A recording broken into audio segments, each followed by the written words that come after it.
Gimana kabarnya semuanya? Baik, Bu Guru. Syukurlah kalau baik ya. Hari ini kita akan melanjutkan ke materi. Namun sebelum kita melanjutkan kepada materi, Ibu mau nanya nih, apakah kalian masih semangat? Masih, Bu. Bagus. Kalau masih semangat, di sini Ibu mau minta satu siswa untuk membantu Ibu dalam memimpin kita berdoa. Siapa yang mau? Saya, Bu. Silakan kamu Mita. Baik, sebelum memulai materi kita pada hari ini, ada baiknya kita berdoa menurut agama dan percaya masing-masing. Berdoa mulai. Berdoa selesai. Iya. Terima kasih Komo Mita telah membantu Ibu. Selanjutnya kita akan mengabsen terlebih dahulu ya anak-anak untuk mengetahui siapa saja yang hadir dan siapa saja yang tidak hadir. Oke, yang pertama Komo Mita Sari. Hadir, Bu. Oke, yang kedua Kadek Dwi. Izin, Bu. Kenapa Dek Putri? Sakit, Bu. Oke, sakit ya. Oke, yang ketiga Ketut Putri. Hadir, Bu. Baik, ini semuanya sudah Ibu absen. Dari 20 peserta didik, 19 yang hadir dan 1 yang izin. Untuk anak-anak semuanya harus tetap menjaga kesehatannya. Apalagi sekarang ini kan masih pandemi, harus tetap menjaga protokol kesehatan. Nah, kita lanjutkan kepada materi. Namun sebelum kita melanjutkan kepada materi, silahkan teman-teman melihat di sebelah kanan, sebelah kiri, di bawahnya adakah yang bisa membuat kalian tuh fokusnya itu kurang. Kalau ada, silahkan letakkan terlebih dahulu. Apakah sudah? Sudah, Bu. Iya.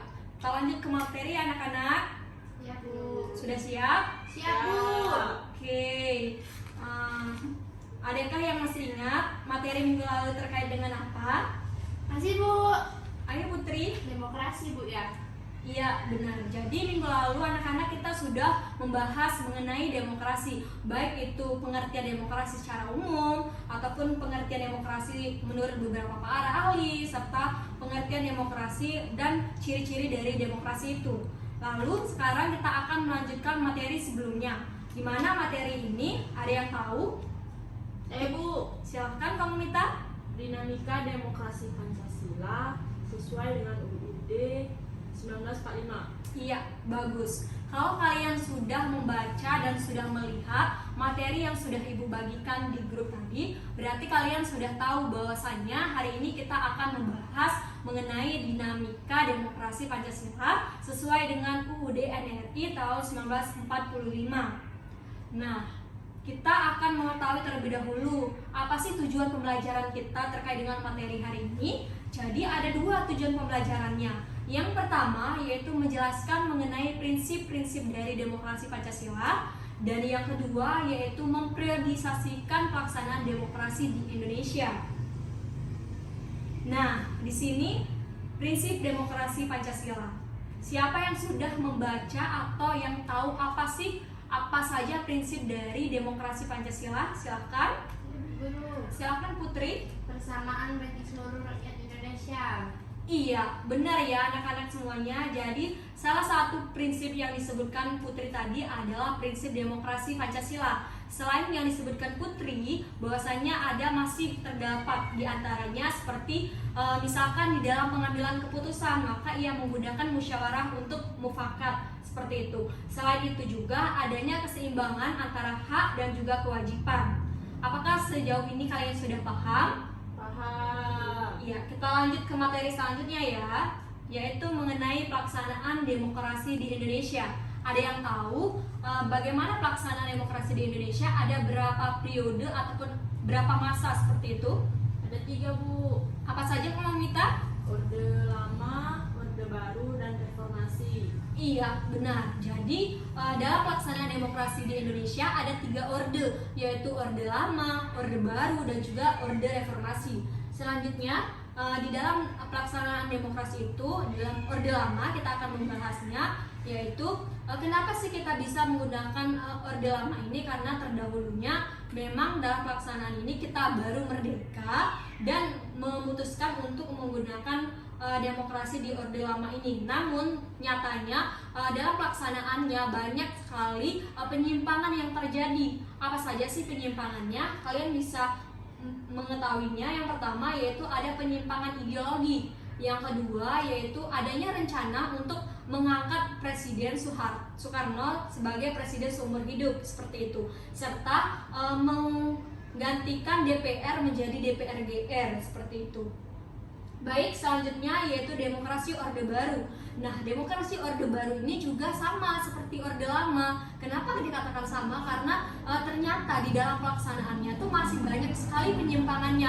Seperti yang pertama yaitu berkurangnya kontrolisasi terhadap militer seperti itu. Yang kedua yaitu memang melaksanakan pemilu, tapi nyatanya pelaksanaan pemilu itu tidak bersifat demokrasi. Nah, selanjutnya yang terakhir yaitu demokrasi pada masa reformasi.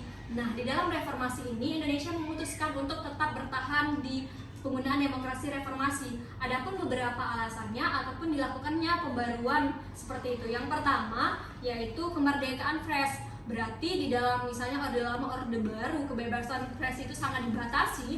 Namun di era reformasi ini kebebasan pers itu sangat didukung seperti itu, serta di dalam pembentukan partai politiknya juga sudah bisa seperti itu, serta terselenggaranya pemilu yang memang benar-benar demokrasi dengan menggunakan prinsip Luber dan Jurdil.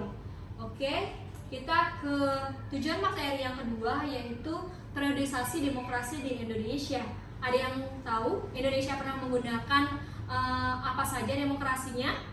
Saya Bu Guru. Silahkan Putri. Ada 4 Bu Guru. Yang pertama liberal, kedua terpemimpin, yang ketiga Pancasila, dan keempat Pancasila reformasi. Iya, benar. Jadi sejarah perjalanan demokrasi di Indonesia pernah menggunakan 4 jenis demokrasi. Di antaranya yaitu demokrasi liberal, terpimpin, demokrasi Pancasila, serta yang terakhir dan sampai saat ini kita gunakan adalah demokrasi Pancasila reformasi seperti itu. Nah, di dalam pelaksanaannya masih terdapat ciri umum yang harus kalian ketahui dan berlakunya sejak kapan seperti itu. Jadi demokrasi liberal. Nah, demokrasi liberal ini berlaku sejak tahun 1945 sampai 1959 dengan memiliki ciri-ciri. Yang pertama yaitu adanya penggunaan sistem voting seperti itu. Yang kedua adanya golongan mayoritas dan golongan minoritas. Yang kedua yaitu demokrasi terpimpin. Nah, demokrasi terpimpin ini berlaku pada 1959 sampai 1966. Mohon maaf, 1965 maksud Ibu. Jadi, apa sih ciri-ciri dari pelaksanaan demokrasi terpimpin ini? Yang pertama yaitu adanya gotong royong. Yang kedua, melarang propaganda anti nasakom atau nasionalisme yang mengantikan kepada nasakom tersebut. Nah, yang ketiga yaitu demokrasi Pancasila. Nah, di dalam demokrasi Pancasila ini Indonesia pernah memutuskan untuk menggunakan demokrasi Pancasila karena dari katanya saja demokrasi Pancasila bahwa di dalam pelaksanaannya itu harus mengutamakan musyawarah untuk mencapai mufakat. Terus yang kedua pastinya tidak memaksakan kehendak dari pemimpin ataupun kehendak dari orang lain seperti itu. Nah, yang terakhir yaitu yang kita gunakan sekarang ini anak-anak adalah demokrasi Pancasila reformasi, di mana ini berlaku dari 1998 sampai dengan sekarang dengan memiliki ciri-ciri umumnya, yaitu yang pertama menegakkan kedaulatan rakyat, yang kedua yaitu adanya pembagian kekuasaan secara tegas, adanya lembaga legislatif, terus ada lembaga eksekutif dan juga ada lembaga yudikatif seperti itu. Nah, itu adalah materi terakhir kita anak-anak. Apakah sejauh ini ada pembahasan yang kalian belum mengerti? Silahkan ditanyakan. Saya Bu, Silahkan kamu Mita. saya mau bertanya apakah bisa nih demokrasi Pancasila reformasi ini diganti? Oh, baik, terima kasih Komang Mita atas pertanyaannya yang sangat bagus. Jadi pertanyaan Komang Mita, apakah bisa demokrasi itu digantikan? Sesuai dengan katanya, demokrasi itu bisa digantikan. Buktinya kita bisa menggunakan 4 demokrasi yang pernah digunakan, artinya penyesuaian, artinya misalkan kebutuhan Indonesia seperti ini dan demokrasi Pancasila tidak bisa memenuhinya, maka kita bisa mengganti demokrasi sesuai dari kebutuhan dan mana yang demokrasi yang bisa mencapai tujuan negara seperti itu. Apakah sudah paham Komang Mita? Paham Bu? Iya. Ada lagi yang ingin bertanya? Cukup Bu Guru. Berarti anak-anak semuanya sudah sangat paham terhadap materi kita hari ini. Jadi penekanannya di sini anak-anak harus tahu bahwasannya periodisasi itu ada 4, demokrasi Pancasila, terus liberal, terus ada terpimpin, dan juga sekarang ini yang kita gunakan yaitu Pancasila reformasi. Seperti itu. Nah, yang terakhir, untuk mengetahui apakah kalian sudah memahami benar seperti itu materi kita, Ibu akan mengarahkan kita untuk membuka link quizzes. Silahkan kalian buka HP-nya. Apakah sudah? Bentar Bu. Silahkan buka dengan kode 123 sampai dengan 6. Lalu kalau sudah, tuliskan nama dan juga nomor peserta ataupun nomor absen kalian. Apakah sudah anak-anak? Sebentar Bu, nanti aku. 3. Apakah kalian sudah mengisi nama dan juga nomor absen kalian? Silahkan login dulu terlebih dahulu. Kalau sudah, silakan anak-anak menjawabnya. Satu pertanyaan itu waktunya 1 menit. Jawab sesuai dengan urian singkat, padat, dan juga jelas ya. Baik Bu. Baik Bu. Yang pertama itu ada soal uraian, terus ada 5 soal. Silakan kalian jawab. Waktunya sampai dengan 5 menit ya. Baik Bu. Nanti kalau sudah kalian menjawabnya, terus langsung ketik kirim, nanti akan muncul nilai kalian di situ.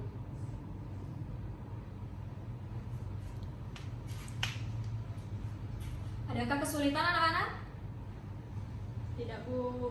Oke, berarti kalian sudah paham ya? Sudah Bu. Ya. Sudah dikirim ke Mita? Sudah.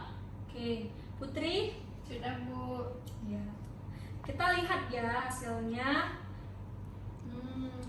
Dari 5 pertanyaan ini, rata-rata kalian sudah paham mengenai dinamika demokrasi Pancasila sesuai dengan Undang-Undang NRI tahun 1945. Dan nilai-nilai kalian di sini juga sangat bagus. Ibu berharap nilai kalian yang baik ini tidak hanya berhenti di materi ini, namun juga di materi selanjutnya tetap bertahan seperti ini. Dan Ibu rasa materi kita cukupkan sampai di sini, dan nanti kalian langsung kerjakan tugas mandiri kalian di rumah itu untuk menjadi penilaian kalian apakah kalian memang benar-benar paham terhadap materi ini atau memang di kelas saja kalian paham seperti itu. Paham ya anak-anak? Ya Bu. Baik. Di sini adakah yang ingin menyimpulkan apa sih kesimpulan materi kita pada hari ini? Coba kalau Mita. Jadi kesimpulannya di sini demokrasi yang ada di Indonesia ini ada 4 yang sudah pernah dirasakan oleh Indonesia. Yang pertama yaitu demokrasi liberal, yang kedua demokrasi terpimpin, lalu ketiga demokrasi Pancasila, dan yang terakhir dan sampai saat ini masih digunakan yaitu demokrasi Pancasila reformasi. Iya, benar. Terima kasih ya Om Mita sudah membantu Ibu menyampaikan kesimpulannya. Jadi itulah tadi anak-anak kesimpulan materi kita hari ini. Ibu cukupkan sampai di sini, dan sangat besar harapan Ibu untuk kalian tetap semangat. Bisa dimengerti anak-anak? Baik Bu. Baiklah, untuk menutup pembelajaran kita karena tadi sudah dibuka dengan doa, sekarang Ibu minta juga Om Mita menutupnya dengan berdoa. Baik, untuk mengakhiri pembelajaran pada pagi hari ini ada baiknya kita berdoa menurut agama dan kepercayaan masing-masing. Berdoa mulai. Berdoa selesai. Baik, terima kasih. Di sini Ibu akhiri pertemuan kita dengan mengucapkan selamat siang dan tetap semangat untuk menerima materi yang selanjutnya. Terima kasih Bu. Terima kasih, Bu. Sama-sama.